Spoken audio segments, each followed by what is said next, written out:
Hello, Jan. Just want to say best wishes to you and everybody attending the conference there in Poland. It's a very important issue, the protection of human life at all stages. I know there are challenges facing your country at the moment in that area, but Poland has always been a great example to other countries in this area, and please God, things will work out well. And keep up the efforts, because it's a task that always continues anyway. There will be good days and there will be bad days, but the important thing is that we stay faithful and consistent and keep the flame burning. You asked me about our recent referendums in Ireland, which turned out very well and gave a lot of hope to people. Very briefly, our constitution recognises the important role of mothers and what they do by their life within the home. And there is mainly aspirational provision in our constitution, Bunrach na hÉireann, which provides that the state will endeavour to ensure that mothers are not forced by economic necessity to engage in labour outside of the home to the neglect of their duties within the home. The government proposed getting rid of that in a referendum. They claimed that it was sexist. They proposed instead a more general aspiration to support caring done in the home by family members towards each other. But many people felt that there was gender ideology behind this proposal, because it would have removed the only reference to mothers and the vital work that they do in our constitution. And I'm glad to tell you that by an overwhelming majority, Irish people voted to keep that reference to the vital role of mothers and what they do within the home. None of this, of course, is to deny the important role of fathers. In fact, these days we need to stress more than ever the importance of fathers for their children's lives. But attacking motherhood is not something anybody should ever do. And thankfully, the Irish people saw through this particular proposal and rejected it decisively.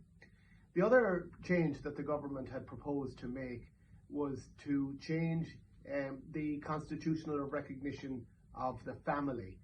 Currently, the state recognises that the family and the institution of marriage on which the family is founded.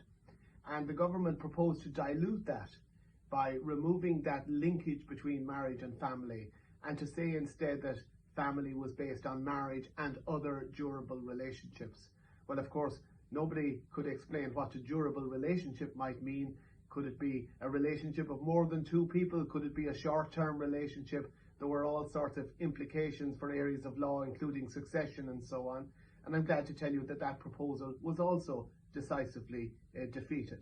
So we're left with a situation that the Irish people have voted clearly to retain the aspiration, the social aspiration that family should be based on marriage. And that's in a country where, of course, we work very hard to support the rights of children in all situations and in all different family forms. But recognising that linkage between marriage and the value of marriage for family life is very important, and it's a very good thing that Irish people voted to retain that. And of course, it's a very good thing that Irish people voted to retain the acknowledgement of the special work done by mothers in family life and in the home. Of course, there are many reasons why people vote against a government proposal. Sometimes it's a vote of protest against the government. Sometimes it's a vote against confusion, or because the implications of a proposal are not properly explained. But the polls done as people were leaving the polling stations showed that among the reasons that people rejected these government proposals was a desire to keep the value of marriage there in our constitution and its particular and special value, and also a thorough and resounding rejection of any proposal to get rid of the bit of respect that our constitution does give mothers. We've a long way to go to restore the damage that has been done to Irish society and laws in recent years. But this is a very good start, because it allows us to emphasise to the government that they must now come forward with their proposals on how they are going to support marriage and how they are going to support motherhood and the work of mothers within the home, and hopefully the work of fathers too. And it's up to politicians like myself and others to keep the pressure on the government now to remind them of what the people have voted to retain. And it has given a lot of hope to a lot of pro-life and other people that, you know, change doesn't always have to happen. Bad change doesn't always have to happen. Good change can happen.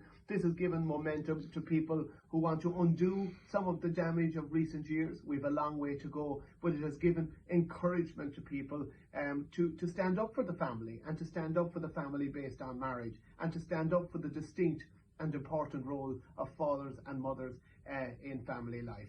So it has given great hope to us here in Ireland who are involved in these kind of campaigns, and I hope it can be of some encouragement to you too in Poland as you go about your very important work. So best of luck with the conference, and good luck with the March for Life as well tomorrow.